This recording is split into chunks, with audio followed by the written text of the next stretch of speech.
Hey you, and welcome to this video where we'll help you out how to sell Bitcoin on Bitvavo. And for this you need first to log into your wallet on Bitvavo, and then after that you go from assets to wallet right in the bottom, and then here it is, or wallet. What you need to do now is click here on your assets and then tap on Bitcoin, and now you will see here the chart of Bitcoin, and here under you see your balance.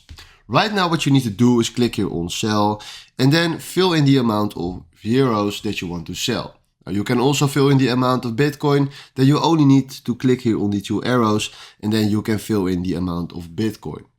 Now I want to fill in it in euros, so what we want to do now is click here on 5 and then I can sell now 5 euros of Bitcoin.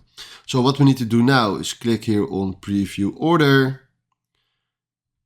Right now it costs 1 cent, so what we need to do now is click here on sell. And right now your Bitcoin was successfully sold and now we receive 5 euros from our Bitcoin. So this is exactly how this works. Thanks for watching and have a wonderful day.